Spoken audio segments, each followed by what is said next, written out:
I kind of thought, who's this talk for? And I'm not sure I've got this exactly right, but it's mainly aimed at those of you who are working with or around social work and social workers, or might work with social work and social workers in the future. Those of you who are already social workers and doing research, those social workers who are thinking about the weird world of research, and those involved in setting the research priorities and shaping the research ecosystem. And BASW has various policy positions and statements on a range of issues, but we also give space for officers and members to explore issues. So what I'm going to tell you has not been signed off by our hierarchical committee structure, but is some personal views, some of which I hope are fairly straightforward, some of which are a bit more debatable. So probably the title is probably less the view from BASW and a view from BASW, from the person who leads on the policy and research side. And a little bit about what I'm going to say today, a little bit of context, a little bit about the importance of research, the cultural challenges, some applications and examples, and some suggested priorities. But what I want to do is start with the key issue, is that social work is less understood than other professions. I mean, we all have a sense of what teachers do and where they do it. We have a sense of what GPs do and where they do it. But when it comes to social work, there is uncertainty. And this happens in the world of politics too. And this story I heard about a couple of weeks ago, and Terry Bamford was a leader in the social work field, and he had a one-to-one meeting with Margaret Thatcher. And after the introductions, she came out with this line: "I know all about social work, Mr. Bamford. I spent a day with the Women's Voluntary Service." So that's one take. But the left is just as bad. So I went to an interview, and one of the panel was Hugo Young, who was the main sort of leader writer for The Guardian, which was then the sort of house journal for social work.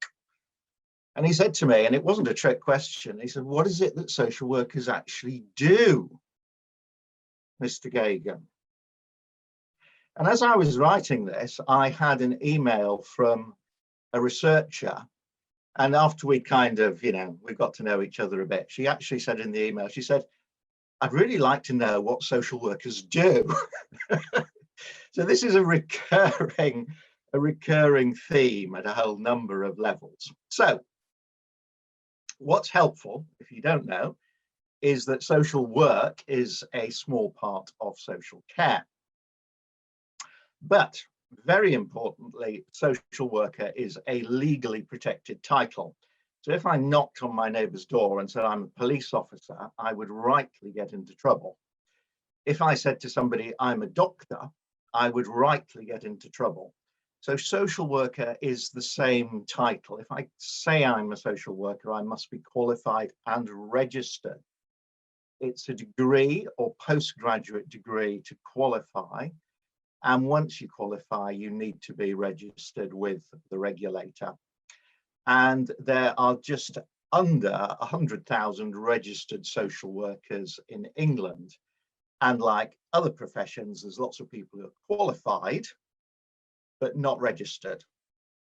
So basically, there's around about 100,000 social workers in England who are either working or thinking about working in social work.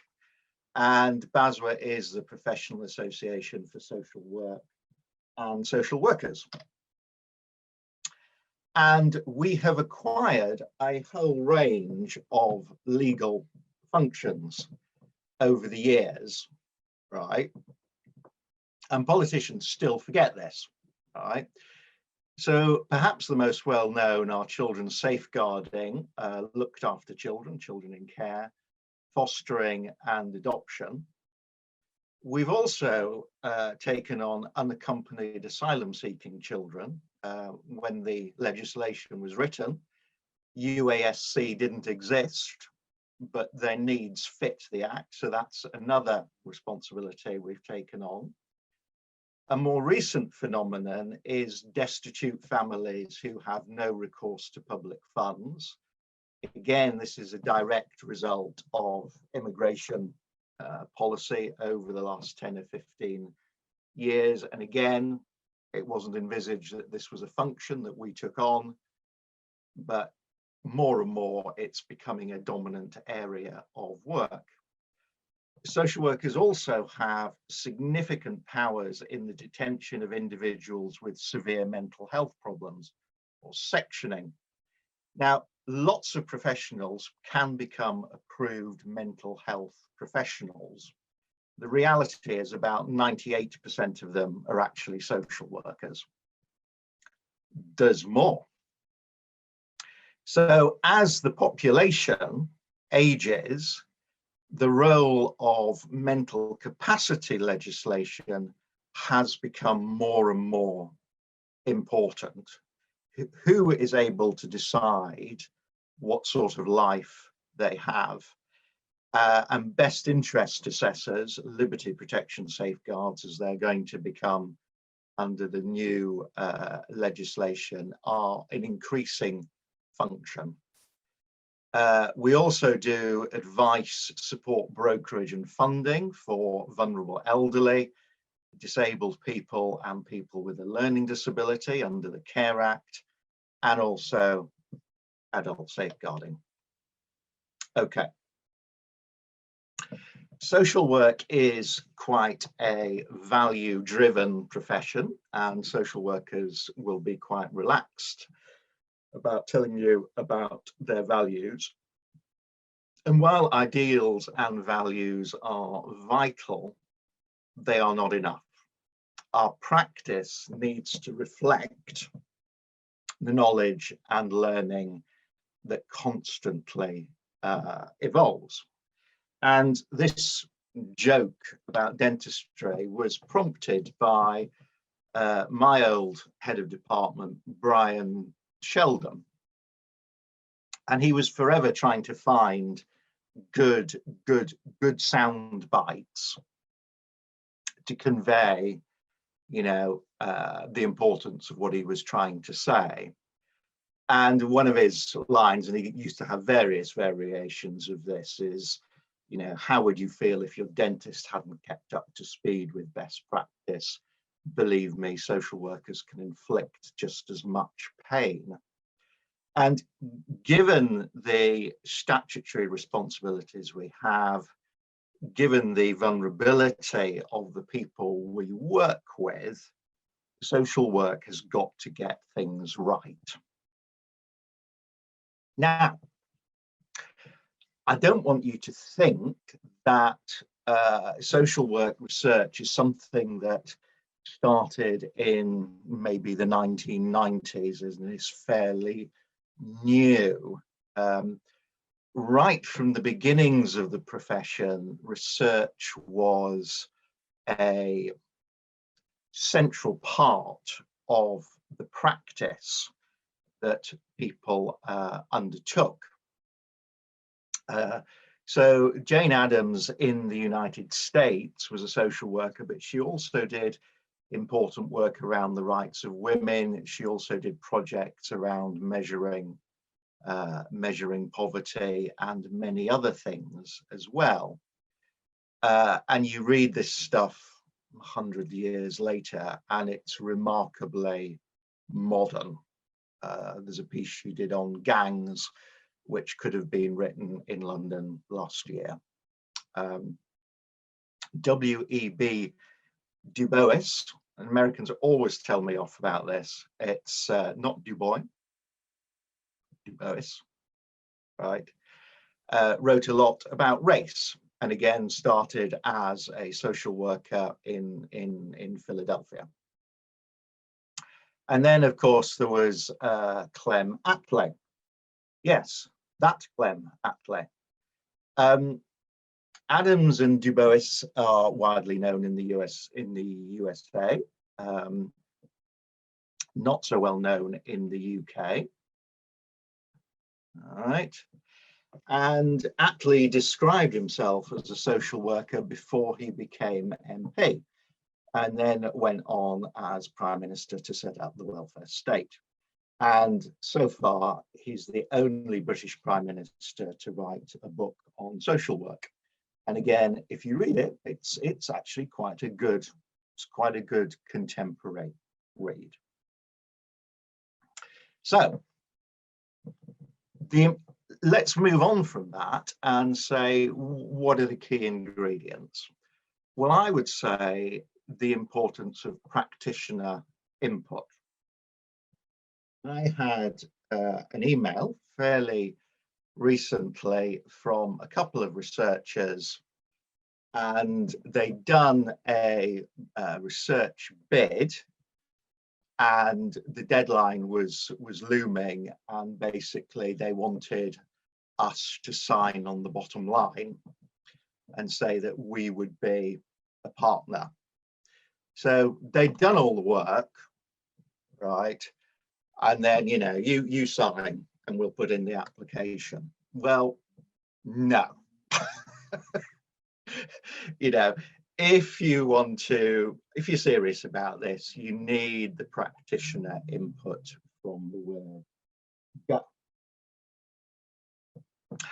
And a key question for me when I was in practice after reading a piece of research was, what do I do differently when I go into work on Monday?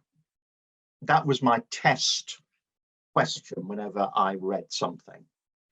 And I have to say that quite a lot of research didn't actually answer that question. And a pet hate of mine is that quite a lot of social work research lacks granularity. So there'll be a conclusion like client group X or Y need more support or better relationships. And I always used to think, well, what does this support look like? Am I supposed to spend more time? Am I supposed to say something different? You know, how do I improve the relationships? You know, how do I move a medium relationship to a good relationship? What does this mean in practice? And it didn't actually answer those sorts of questions for me. And Mike Fisher has a very good line. The last thing that people who use services or practitioners want is research that stops at analysis. I would go on to say that all practice takes place in an organisational context. And this is true of all professional practice. Teachers have schools, surgeons have hospitals, barristers have courts. When you read research, right, certainly on the social work side, remarkably little attention is given to the specific organisational context of social work practice. And of course, that ultimately shapes what kind of practice occurs. There are notable exceptions, but a lot of it seems to be in a bit of a vacuum. So, organisational culture is hugely important, right? And I hope it's not too controversial to say that people in different professions, organisations and settings value very different things. And just as medicine or law or teaching has a distinct professional culture, so does social work. And quite often, you get individuals coming into contact with social work and they don't acknowledge that reality. Very interesting piece of research done by Shepherd and colleagues.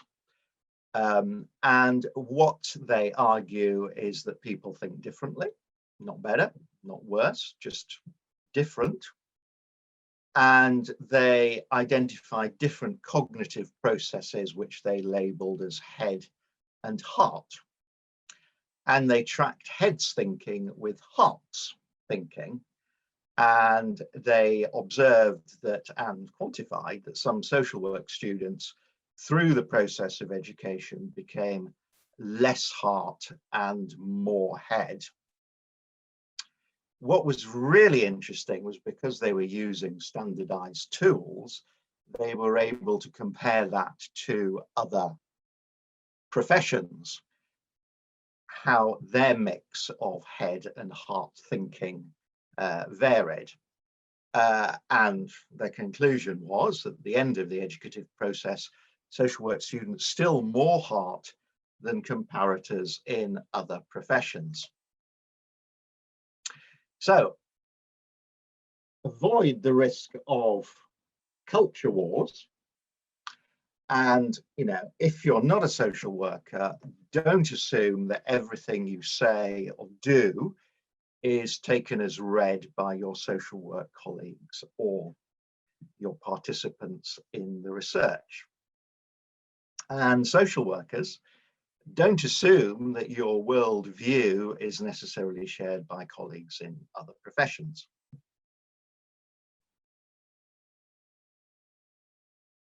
Make your assumptions explicit. No surprises there. But what I'm continually observed is that actually our cultural assumptions from our professions and our work settings are so assumed that they're actually invisible to us. And sometimes it needs other people to kind of point that out, right? And I'm a great believer in the importance of informal links to give insight. So I'm forever grateful to friends who are doctors and spending time with them, getting a medical view of the world. Okay. I just need to keep my eye on the time.